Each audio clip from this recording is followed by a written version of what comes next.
তত্ত্বমসি, এটার উপর আমাদের চর্চা হচ্ছিল যে রামানুজ স্বামী তত্ত্বমসিকে কি বলতে চাইছেন।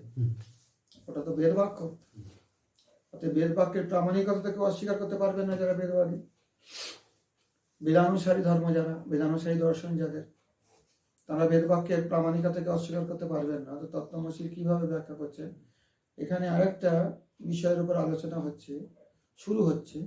সবই শব্দ পরমাত্মাকে বাচক হ্যায়, এটা রামানুজের মত। কেন? अत्यल्पमेदम उच्यते, अर्थात त्वम शब्द से जो जीव के अंतर्यामी परमात्मा का बोध हुआ, ये तो थोड़ा सा ही कहा गया। अर्थात मायावादी की बोलছে তত্ত্বমসি মানে তুমি সেই পরমাত্মা। রামানুজ বলছেন ও তো একটুখানি কথা হয়ে গেল। কেন না, যত কিছু আছে অত্যল্পমেদম উচ্যতে, তো অতি অল্প বলা হয়েছে। হচ্ছে সর্বে শব্দ পরমাত্মা নয় বাচক, যত শব্দ আছে সব পরমাত্মারই বাচক। বাচকে পরমাত্মা, যত শব্দ আছে সব পরমাত্মার বাচক, এটা রামানুজের মত। কেন? নচ পর্যায়ত্বম দ্বার ভেদ সম্ভবাত, এই নয় যে এক দুসরের পর্যায় হয়ে যাবে। তার মানে কি সবই শব্দ একই পর্যায়ে, সমপর্যায়? গরুটা কি ছাগল বলবে? গরু বললে কি ছাগল বুঝবে না? কেন? দ্বার ভেদ, আলাদা আলাদা দরজা। এটা কিরকম? দ্বার ভেদটা কিরকম? তথা হি জীবস্য শরীরতয়া প্রকারভূতানি দেব মনুষ্যাদি সংস্থানানিব সর্বাণি বস্তুনি ব্রহ্মাত্মকানি তানি সর্বাণি। জীবের যে শরীর, এর প্রকার আলাদা আলাদা আছে। सब जीव तो एक रकम शरीर नहीं। तो तम शब्द से जीव के अंतर्यामी परमात्मा का बोध हुआ, ये तो थोड़ा सा ही कहा गया है। वास्तव में तो संसार में जितने भी घाट पट मनुष्य आदि शब्द है, सभी परमात्मा के वाचक है। ऐसी दशा में यह बात नहीं है कि वे शब्द एक दूसरे के पर्याय हो जाए। समर्थक है जब एक कथा नয়, কিন্তু তাহলে তো কোনো শব্দের কোনো মানেই থাকবে না, আলাদা সবই এক হয়ে গেল। বলছে তা হবে না। কেন হবে না?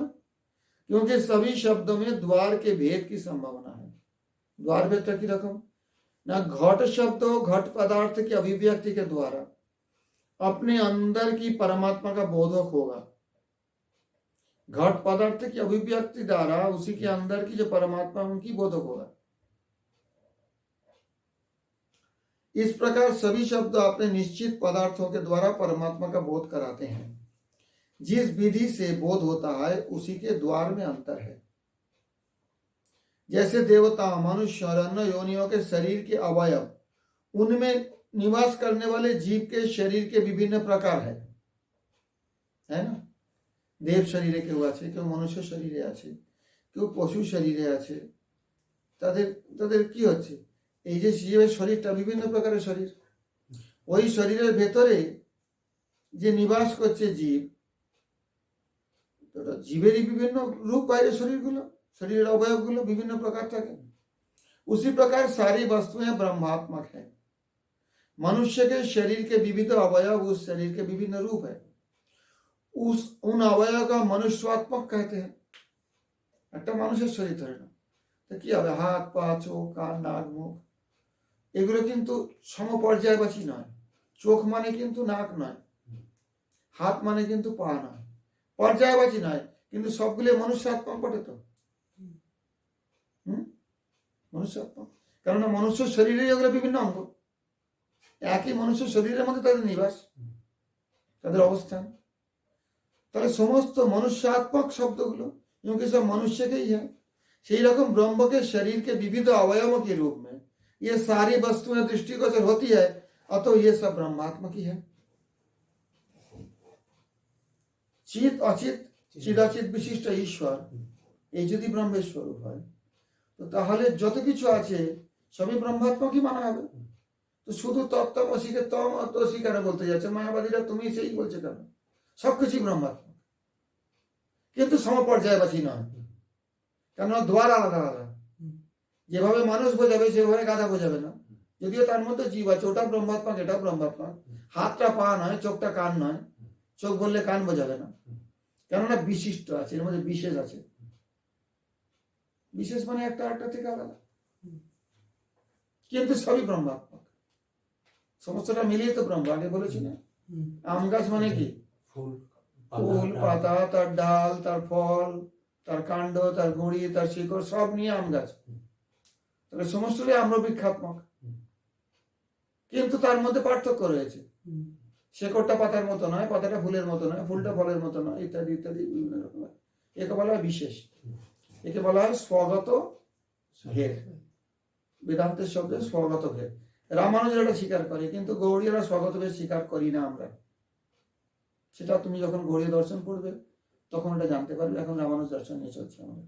গীতায় বলছিল যে সব জায়গায় ব্রহ্মাত্মক, ওই এই কথাটাই তো বলছিল। স্বগত ভেদ আমরা মানছি না, ব্রহ্মে স্বগত ভেদ নেই। রামানুজ বলছেন স্বগত ভেদ আছে, ওইটাই বিশিষ্টতা। এমনি এই যে সর্বাত্মক ব্রহ্ম, এই কথাটা তো গীতাও বলেছে। সেটা এখন যখন সেটা চর্চা হবে তখন দেখবেন। আমি তো অস্বীকার করছি না সর্বাত্মক ব্রহ্ম, কিন্তু আচার্যদের ব্যাখ্যা প্রণালীগুলো বা তাদের বিচারগুলো কিছু কিছু পৃথক আছে। তিনি বলছেন সবকিছুই ব্রহ্মের শরীর, চিদ অচিত বিশিষ্ট জগৎ এটা ব্রহ্মেরই শরীর, ব্রহ্ম তার আত্মা। কিন্তু এই চিদ অচিত গুলো ব্রহ্ম নয়। আম গাছের পাতাটা আম গাছ নয়, যদিও তার একটা অংশ বলতে পারে। এবং এগুলো সব পর্যায়বাচী শব্দ নয়। অতএব এখানে এটা বুঝতে পারছো, এই পয়েন্টটা বুঝতে পারছো? সমস্ত শব্দই পরমাত্মার বাচক। তো আম পাতাটা আম গাছের, আম পুরোটা আম গাছ হয়েছে, তো সমস্ত কিছু তো ব্রহ্মাত্মক, ব্রহ্মেরই তো সব। তাহলে সবই তো ব্রহ্মবাচক দেখা যায়, কারণ তার ভেতরে তো ওই পরমাত্মা রয়েছে। একটা জীবের ভেতরে একটা গরুর মধ্যে পরমাত্মা রয়েছে, একটা ছাগলের মধ্যে পরমাত্মা। ছাগল যদি বলো দ্বার আলাদা, মানে যার দ্বারা বোঝা যাচ্ছে জীবটাকে। গরু বললে কি বোঝাবে? শাসনা আধিপত্যম গৌতম। ওই শরীরটার মধ্যে একটা অবয়ের মধ্যে একটা আলাদা আছে, বৈশিষ্ট্য আছে, তার মধ্যে জীবটা নিবাস করছে, তাই তো? তো জীব তো ব্রহ্মেরই, জড় ব্রহ্মেরই। জীব জড়াত্মক, যে জগৎ সব ব্রহ্মের বলে ব্রহ্মাত্মক মানা যাবে। তো সবই তো ব্রহ্মের দেখতে গেলে বাচক, পরমাত্মার বাচক।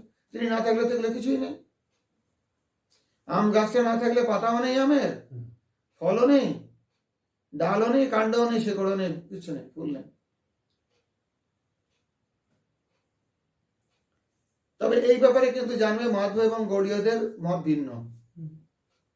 এগুলো এগুলো আমরা একমত নই। কতগুলো ব্যাপারে মতের ঐক্য আছে, কতগুলো ব্যাপারে মত ঐক্য। যখন মাধব সম্প্রদায় মাধব দর্শনে যাবো, পূর্ণপ্রজ্ঞ দর্শন, কারণ এই গ্রন্থটা যখন লেখা হয়েছে মহাপ্রভুর আবির্ভাবের মধ্যে 110 বছর আগে, তখন গৌড়ীয় দর্শন ছিল না। মানে উৎপত্তি, মহাপ্রভু তো আবির্ভাবের কিছু আগে মাধবেন্দ্র পুরী থেকে শুরু হলো। সেই জন্য গৌড়ীয় দর্শন এখানে উল্লেখ নেই। যেখানে প্রচলিত দর্শনগুলো ছিল, এটা অনেক আগে গ্রন্থ। তো 1375 না কত এই গ্রন্থটা লেখা হয়েছে। 1485 মহাপ্রভু আবির্ভাব তো বোধ হয়, 1485, হ্যাঁ তাই তো। 111 বছর আগে, 110 বছর আগে ধরো মহাপ্রভু আবির্ভাবের। তখন মাধব দর্শন ছিল, পূর্ণপ্রজ্ঞ দর্শন ছিল, রামানুজ দর্শন প্রচলিত ছিল। তারপরে মাধবাচার্য ভাষ্য, বল্লভ সম্প্রদায়, বল্লভাচার্য মহাপ্রভু সম্প্রদায়, বিষ্ণু স্বামী কোনো উল্লেখই পাচ্ছি না এখানে। আর নিম্বাদিত সম্প্রদায়, ওরা প্রাচীন বলে, কিন্তু এখানে উল্লেখ নেই। হতে পারে সম্প্রদায় ছিল কিন্তু প্রচলিত ছিল না। একটা মানুষ সবকিছু জানতে পারে না। যেটা বহুল প্রচলিত মতবাদ সেটা নিয়েই বেশি চর্চা হয়। হয়তো কোনো একটা জায়গায় সীমিত ছিল, কারণ নিম্বার্ক সম্প্রদায় দাবি করেন তারা অনেক পুরনো। এখন এখানে উল্লেখ নেই ওগুলো। এখানে বৈষ্ণব সম্প্রদায়ের মধ্যে মাধব এবং রামানুজেরই উল্লেখ আছে, দুটো দর্শনের। বিষ্ণু স্বামী যদিও অনেক প্রাচীন, কিন্তু উল্লেখ পাওয়া যায় না। আবার কিছু দর্শনের উল্লেখ আছে যেগুলো এখন লুপ্ত হয়ে গেছে, সেই পথে এখন আর কেউ চলে না। এর আগে দেখবে একটা প্রত্যাভিজ্ঞা দর্শন আছে, কাশ্মীরের শৈবইজম। ওটা প্রভুপাদের লেকচার অনেক জায়গায় পাবে তুমি। ওরা বৈষ্ণব ছিল, তার একটা ইতিহাস ছিল কাশ্মীরের, তারপরে শৈব হলো, ইতিহাস ছিল, এখন কিছুই নেই।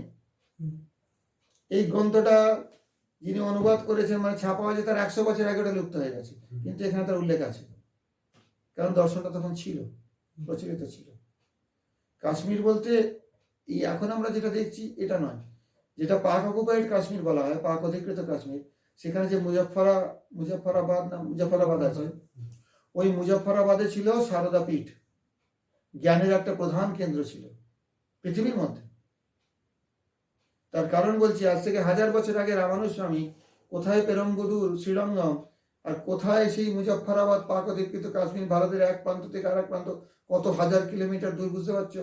হেঁটে হেঁটে গিয়েছিলেন বৌধায়ন ভাষ্য আনার জন্য। ওইখানে রাখা ছিল বৌধায়ন ভাষ্য ওদের লাইব্রেরিতে, ওই সারদা পীঠে।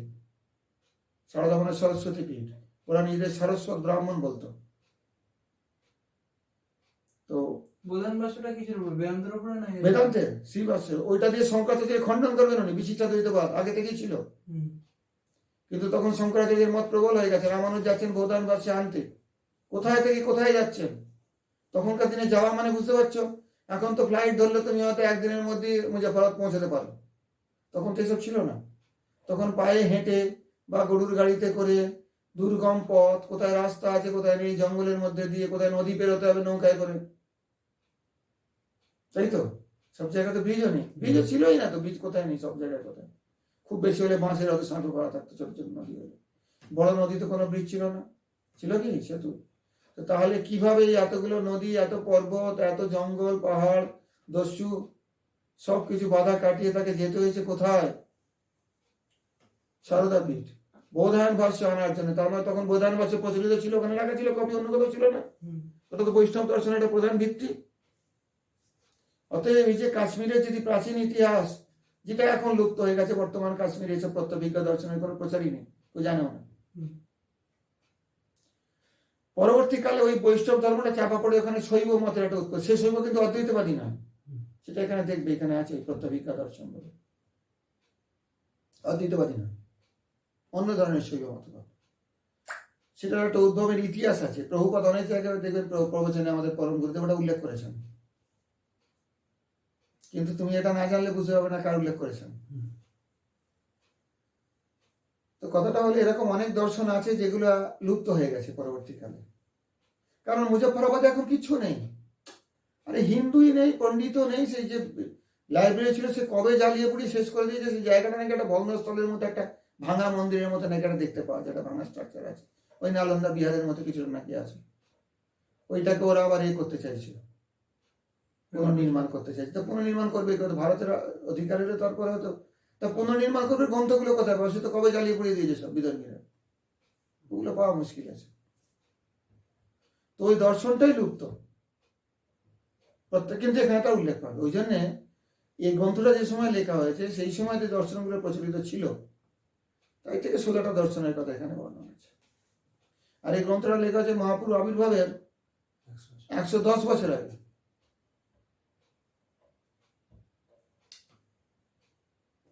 দেব মনুষ্য যক্ষ বা পিশাচ রগরাক্ষস पक्षी वृक्ष लता काष्ठं शिला तृणं घटपटः इत्यादयः सर्वे शब्दाः प्रकृति प्रत्यय योगेन अभिधायकतया प्रसिद्ध लोके तद्वाच्यतया प्रतीयमानो तत्तत्संस्थानवद् वस्तुमुखेन तदभिमानी जीव तदन्तर्यामी परमात्मा पर्यन्त संघातस्य वाचकाः देवादि शब्दानां परमात्मा पर्यन्त तत्त्वमुक्तं तत्वमुक्तावल्यं चतुर्थस्वरे तत्वमुक्त कलापम 4:82 जीवं देवादि शब्दो वदति तद पृथक सिद्ध भावाभिधान निष्कर्षा भावयुक्ता बहुर्य च दृढ़ो लोकवेद प्रयोग आत्मा संबंध काले स्थितिरनवगता देवमर्तादिमूर्तेर् जीवात्मानुप्रवेशात् जगते विभुरपि व्याकरण नाम रूपे।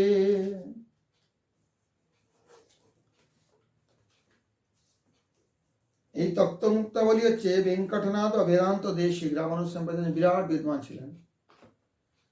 এনার সময় ছিল 1267 থেকে 1368 খ্রিস্টাব্দ।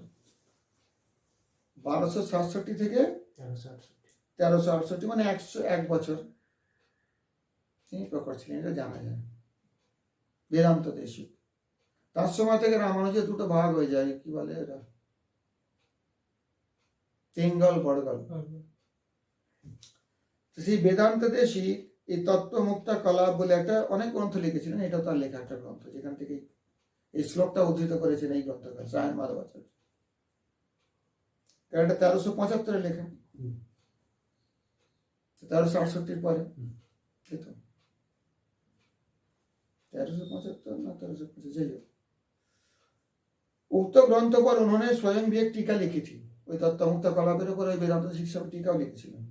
इस ग्रंथ में विशिष्ट अद्वैतवाद के मुख्य सिद्धांत का वर्णन श्रद्धरा छंद में किया गया। पूरा श्रद्धरा छंद दिया है। इसमें 5 स्वर है, 5 लड़ी है, क्रमशः जड़ द्रव्य, जीव, नायक, बुद्धि और अद्रव्य, 5 विषयों का वर्णन है।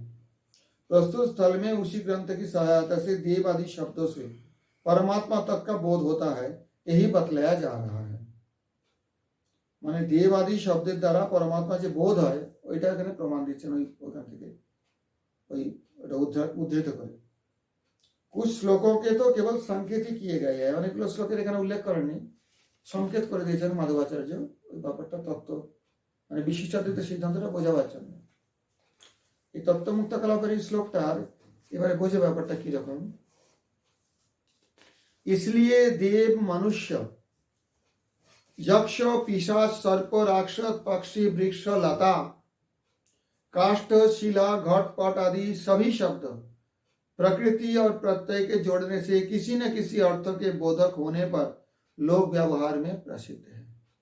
रूट और सफिक्स, একটা তো রুট থাকে না, রুট ওভার সাইন, হ্যাঁ রুট ওভার সাইন থাকে, ওটা হচ্ছে ভার্বাল রুট, ধাতুর থাকে না, ক্রিয়া ধাতু, হ্যাঁ এরকম আছে, বা শব্দেরও এরকম রুট থাকে, তা থেকে কিছু সাফিক্স জোড়া হয় তার সঙ্গে, প্রত্যয় জোড়া হয় না, প্রত্যয় জোড়া হচ্ছে তো।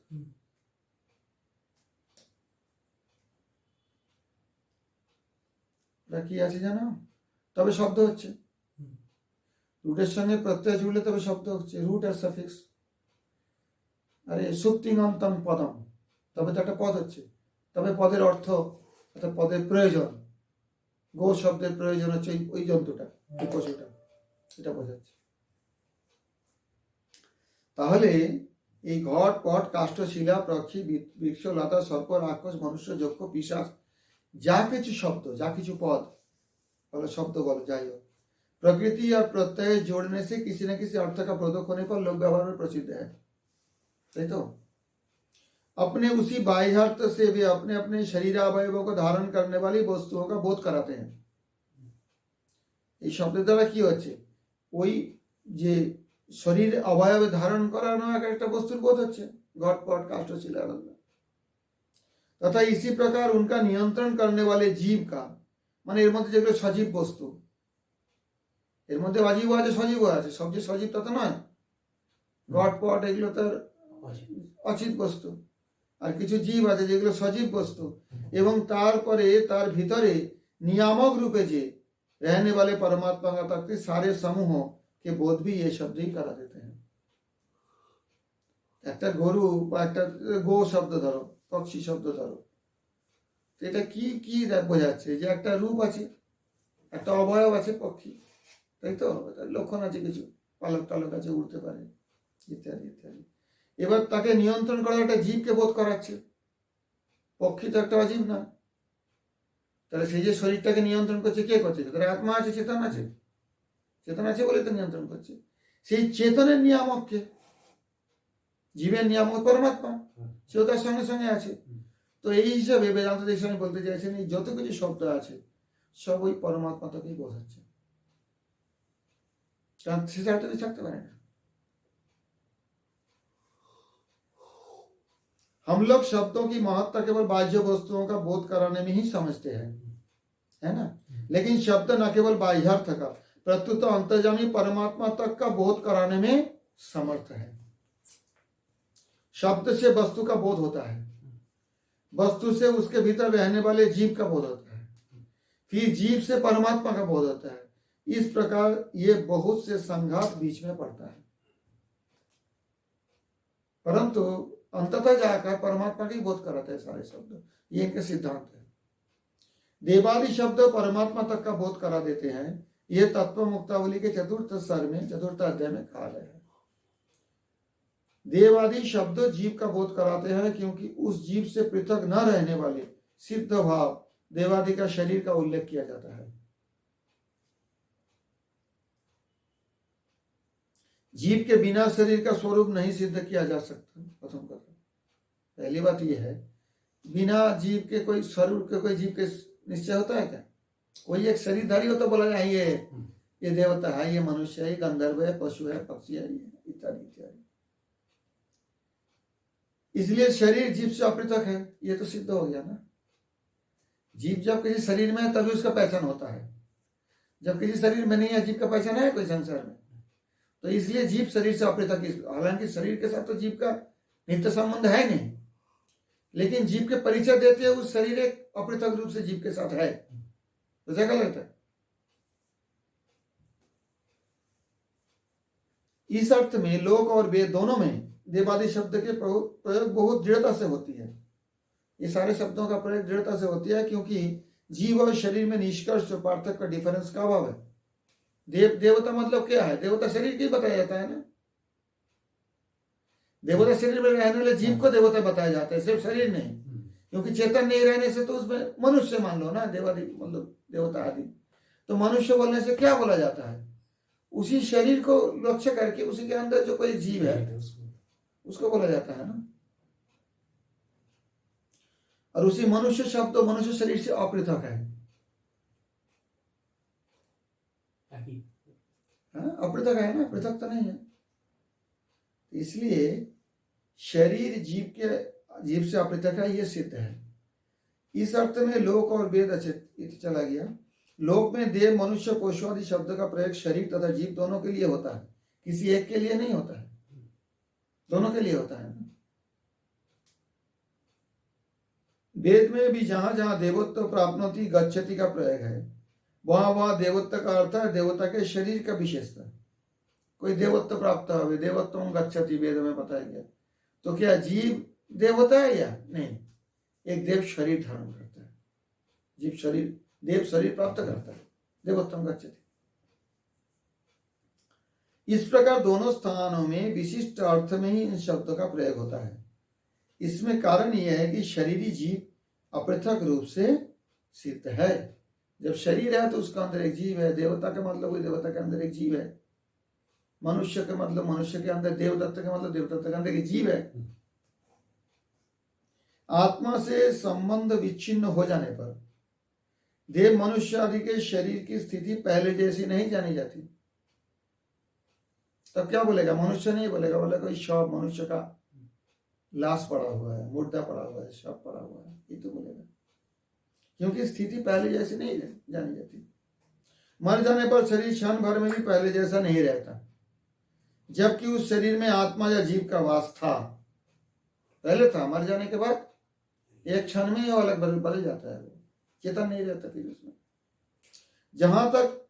यहां तक परमात्मा ने भी वस्तुओं में जीवात्मा का प्रवेश होने के कारण संसार के नाम और रूप की सृष्टि की।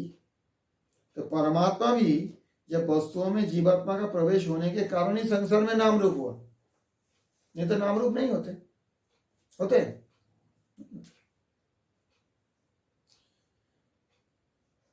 अनेना देवादि शब्दानां शरीर विशिष्ट जीव पर्यंतत्वं प्रतिपाद्य संस्थाने काद्यभावे, वही तत्व मुक्त, वही ग्रंथटा एखान থেকে तत्व मुक्त कला इत्यादिना शरीर लक्षणं दर्शयित्वा शब्दैस्त्वन्वंश रूप प्रभृति इत्यादिना विश्वस्य ईश्वर अपृथक सिद्धत्वम् उपपाद्य निष्कर्षा कुत इत्यादिना पद्येन सर्वेषां शब्दानां परमात्म पर्यंतत्वं प्रतिपादितं तत्सर्वं ततो एव अवधार्यम् अयमेवार्थ समर्थित वेदार्थ संग्रहे नाम रूप श्रुति व्याकरण समय रामानुजेन। বলছেন তাহলে বেদান্ত দেশিক তো পরবর্তীকালের আচার্য রামানুজকে স্বীকার করেছেন। হ্যাঁ, এই যে বেদান্ত দেশিক যেটাকে বিস্তার করে এই তত্ত্বমুক্তা কলাপে বর্ণন যেখানে যেখানে এখানে উদ্ধৃতি দেওয়া আছে অমুক অমুক শ্লোকে, এটা রামানুজ বেদার্থ সংগ্রহ গ্রন্থে নামরূপ শ্রুতি ব্যাকরণের সময়ে উনিও এই প্রকারের এটাকে সমর্থন করেছেন মতটাকে। এটা রামানুজেরই মত। उपरयुक्त श्लोक में यह सिद्ध किया गया कि देव आदि शब्द का अर्थ शरीर से युक्त जीव तक है, তাই তো? এটা বুঝতে পারছো তো? পুনঃ সংস্থানৈক্যাদ্য ভাবে, ওদের একটা ওই শ্লোক আছে ওই গ্রন্থে যেটা বললাম वेदांत शिके, इससे आरंभ होने वाले श्लोक में शरीर का लक्षण किया गया है। पुनः शब्दिश तन्मंश रूप इस श्लोक से सिद्ध किया गया कि विश्व ईश्वर से पृथक सिद्ध नहीं हो सकता, ईश्वर से विश्व अलग नहीं रह सकता है। तो ये जो विश्व है ईश्वर का ही शरीर रूप है। अंत में निष्कर्षाकूत के द्वारा सभी शब्दों को परमात्मा का बोधक बतलाया गया। इसलिए जितने सारे नाम रूप वाची है संसार में सभी परमात्मा का ही वाचक है। বোঝা গেল না? মনুষ্যের শরীরে যা কিছু আছে, একটা ফুনসি হয়েছে, একটা ফোঁড়া হয়েছে, কি একটা কানে ঘা হয়েছে, সব কি বাচক হবে? মনুষ্যত্ব বাচক। এটা তো মানতে হবে, তার থেকে আলাদা তো কিছু হচ্ছে না। সেরকম সমস্ত এই যে জগৎ, জড় জগৎ, পরমাত্মা বাচকই হবে, ব্রহ্মাত্মা কি হবে তার থেকে তো আলাদা হতে পারে না। বোঝা গেল এটা? এখন উনি রামানুজ নিজের মতটাই বলছে, তাই তো? না না, এটা তো সায়ন মাধবাচার্য বলছেন। রামানুজের মতটা বেদার্থ সংগ্রহে ওই রকমই আছে, 3টে শ্লোক, যেটা রামানুজের শ্লোক না, বেদান্ত দেশিক স্বামী শ্লোক। উনি রামানুজের পরবর্তী কয়েক পুরুষ পরে আচার্য ছিলেন। ওই তো 1267 থেকে 1368 অবধি ছিলেন।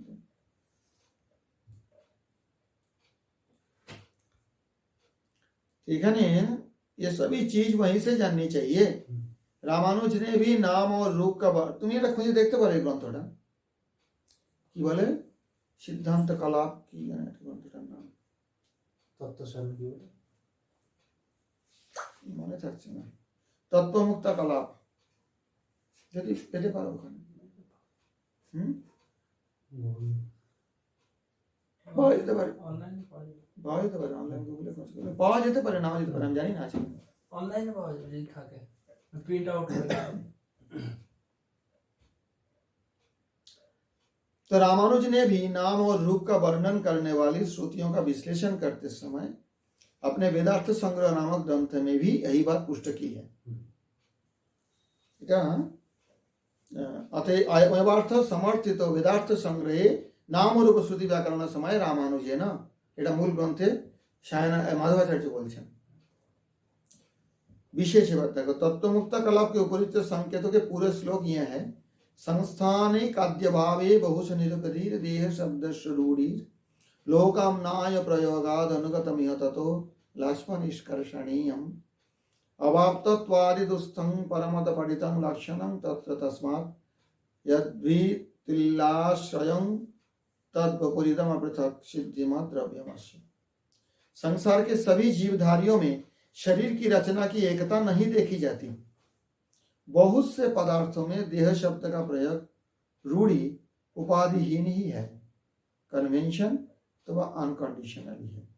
यह लोक और वेद के प्रयोग से सिद्ध है, इसलिए उसके अनुरूप ही एक लक्षण शरीर का निकलना चाहिए। दूसरे मतों के अनुसार दिए गए लक्षण अव्याप्त्यादि दोषों से जैसे दूषित हैं। जैसे नैयायिक लोग चेष्टाश्रयत्वं शरीरत्वं कहते हैं, ईश्वर के शरीर के रूप में अभिमत काल आदि में चेष्टा नहीं है, अतः पूरे शरीर के अर्थ का यह लक्षण व्याप्त नहीं करता। इसलिए शरीर का लक्षण होगा बुद्धि का आश्रय ही, जिसका आश्रय है। जो द्रव्य जिससे पृथक होकर नहीं रह सकता वही उसका शरीर है। शरीर का आधार वही है जो बुद्धि का है। शरीर बुद्धि से पृथक नहीं हो सकता, जो जिससे पृथक नहीं हो सकता वही उसका शरीर है। शब्द स्पन्नं स्वरूपो प्रभृति विरखिला स्थाप्यते विश्वमूर्ते इत्थं भावो प्रपंचस्तदा नवगमातस्तत्पृथक् सिद्ध मोह श्रोत्रादिराश्रयेभ्यो स्फुरति खलु पृथक् शब्द गन्धादि धर्मो जीवात्मन्यप्यदृश्येव पुरपि हीदृशा गृह्यते नान्यनिष्ठम्। दोनों अंश रूप आदि शब्द से यह सिद्ध होता कि इस रूप में अर्थात पृथक न रहकर सिद्ध होने वाले यह समूचा संसार प्रपंच उस विश्व मूर्ति विष्णु का ही, विष्णु से पृथक ये जगत सिद्ध नहीं होता। इसे नहीं समझने के कारण मूर्ख लोग ईश्वर से जगत को पृथक समझने की मूर्खता तो मोह करते हैं। ज्ञानी लोग प्रपंच को सदैव ईश्वर से अपृथक ही सिद्ध समझकर अपने व्यवहार चलाते हैं। जिस प्रकार श्रोत्र ग्रहण आदि इंद्रियों के द्वारा शब्द गंध आदि गुणों का ग्रहण अपने आश्रय से पृथक होकर ही होता है।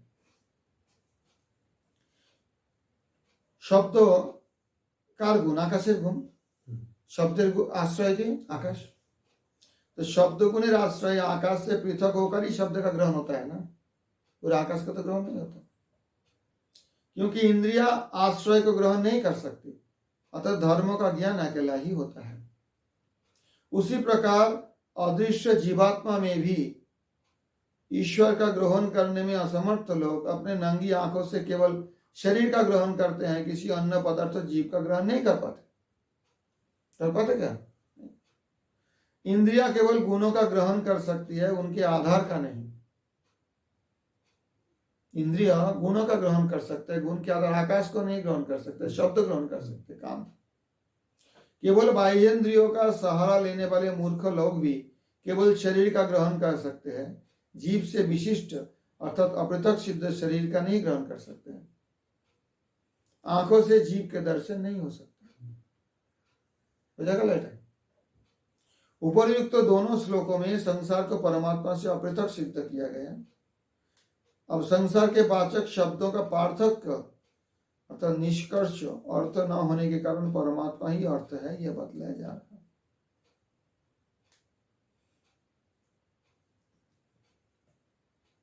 এখানে তনু অংশ রূপ আদি উদাহরণ হচ্ছে তৎসর্বং বৈ হরেস্তনু বিষ্ণু পুরাণ। अंश কথায় বলা হচ্ছে মামি বাংশ জীবলোকে गीता। वे रूप रूपे ब्रह्मणस्तस्य विष्णु पुराण। रूप आदि से शक्ति का शरीर आदि का ग्रहण होता है। विष्णु शक्ति पराप्रोक्ता विष्णु पुराण। यदंगो वैष्णव काया यशात्मा शरीरम बृहदारण्यकोपनिषद इत्यादि इत्यादि इत्यादि प्रमाण दिया है সেখানে। এই যে विष्णु शरीर समस्त जगत, कहीं कहीं जीवात्मा और शरीर में अपृथक सिद्धि हो जाने पर भी पार्थक्य से प्रतिपादन होने के कारण पार्थक्य अर्थ अविष्ट होता है।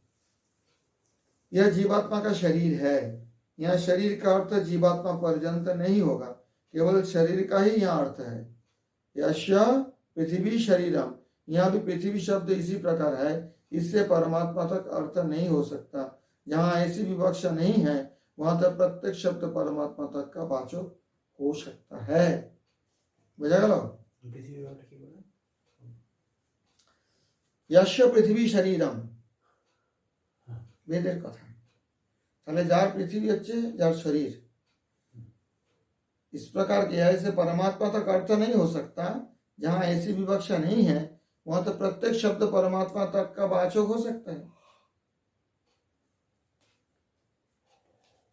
এখানে উপরিউক্ত दोनों श्लोकों में पार्श्वक निष्कर्षाकूतहानौ विभति पद पदान्यन्न अंतरात्मानमेकं तन्मूर्तिर्वाचकत्वाद् विदधति यथा रामकृष्णादि शब्दा सर्वेषामाप्तमुखेरगणिन वचसां शाश्वतेऽस्मिन् प्रतिष्ठा पाकैस्तश्च प्रतीतिर्जगति तदितरे स्याच्च भङ्क्त्वा प्रयोगा। এখানে বলছেন जहां जीव और शरीर में पार्थक्य रखने का अभिप्राय नहीं है वहां विवादास्पद शब्द भी एकमात्र अंतरात्मा अर्थ का बोध कराते हैं, क्योंकि सारे शब्द उस ईश्वर की मूर्ति का के ही वाचक है। यदि चिदाचित विशिष्ट এই জগৎটাকে ঈশ্বরের শরীর বলা হয় तो सभी शब्द से मूर्ति वाचक হবে। बुझा गल?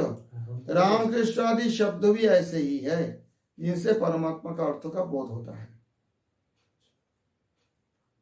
রামকৃষ্ণ শব্দ যেরকম ঈশ্বরের বাচক, সবই শব্দ ঈশ্বরের বাচক, এটা ওদের সিদ্ধান্ত। आप तो प्रामाणिक लोगों में प्रधान महर्षियों ने इसी शाश्वत ब्रह्म में सारे शब्दों की अवस्थिति मानी है। यह अवस्थिति वाच्यार्थों के ही रूप में है, दूसरी किसी शक्ति की आवश्यकता नहीं है। तो ये शब्द अवस्थिति ये वाच्यार्थ के रूप में है, वाच्य अर्थ, दूसरी किसी शक्ति की आवश्यकता नहीं है। एक ऐसी ही उक्ति भी है, नतास्म सर्ववचसां प्रतिष्ठा यत्र शाश्वती। पाको अज्ञानियों डिंभों के द्वारा उसकी प्रतीति नहीं होती। उनके साथ संसार में व्यवहार करने वाले दूसरे विद्वान लोग भी तोड़कर लक्षणा से शब्द का प्रयोग एक ही अर्थ में, लौकिक वस्तुओं के अर्थ में करते हैं। वाच्यार्थ तो शब्द का परमात्मा ही है। बोलते जरा अज्ञानी, जरा बालक, तारा एक लोग बोझे ना, ये समस्त এই যে ব্রহ্মাত্মক জগৎ, যত কিছু নাম রূপ আছে, এসব নাম ব্রহ্মারই বাচক, ব্রহ্মেরই বাচক, সেটা তারা বুঝতে পারে না।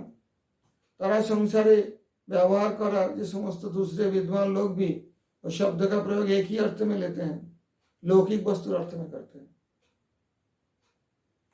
वाच्य अर्थ तो शब्द का परमात्मा ही है, जे कोनो शब्द वाच्य अर्थ परमात्मा, एछाड़ा होतेই पारे ना। लक्ष्यार्थ में सारी वस्तुएं हैं, তাহলে वाच्यार्थ परमात्मा है और लक्ष्यार्थ में ये सब वस्तु है, যাকে লক্ষ্য করে বলা হচ্ছে।